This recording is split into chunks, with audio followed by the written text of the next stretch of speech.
அந்த காலத்துல எல்லாரும் உறவினர்கள் வீடுகளுக்கு அடிக்கடி போவாங்க. உறவு வலுவா இருந்துச்சு. நமக்கு பக்க பலமா நம்ம உறவுக்காரங்க இருக்கறாங்க அப்படிங்கிற எண்ணமே சந்தோஷத்தை கொடுக்கும். இப்போ இந்த முறை மாறிட்டுதுன்னே சொல்லலாம்.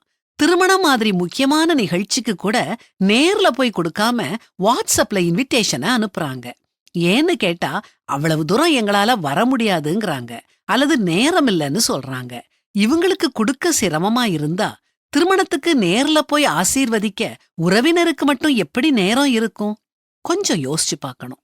இப்படி முக்கியமான விஷயத்துக்கே உறவினர் வீடுகளுக்கு போக முடியலன்னா வேற எப்போதான் போக மனசு வரும்? முன்னாடியெல்லாம் சம்மர் வெக்கேஷனுக்கு சின்ன பிள்ளைங்க உறவினர்கள் வீடுகள்ல 1 மாச காலம் தங்கி விளையாடி மகிழ்வாங்க. அதனால அவங்களுக்குள்ள ஒரு பிணைப்பு ஏற்பட்டுச்சு.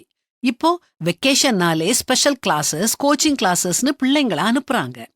பிள்ளைங்களும் ஒரு இயந்திர மாதிரி ஆயிடுறாங்க. உறவுன்னா என்னன்னே தெரியாம வாழ்றாங்க. நெருங்கிய உறவினர் வீட்டு திருமணங்களுக்கு கூட பிள்ளைங்கள கூட்டிட்டு போறது கிடையாது.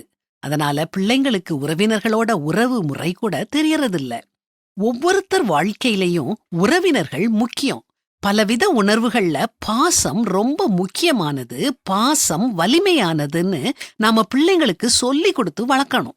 இதோ சகோதரர் ஒருமித்து வாசம் பண்ணுகிறது எத்தனை நன்மையும் எத்தனை இன்பமும் ஆனதுன்னு வேதாகமத்துல வாசிக்கிறோம். உங்க பிள்ளைங்கள கூட்டிட்டு நேரம் கிடைக்கும் போதெல்லாம் உங்க உறவு வீடுகளுக்கு போங்க. ஒருமித்து வாழும் இன்பத்தை உங்க பிள்ளைங்களுக்கு கொடுங்க.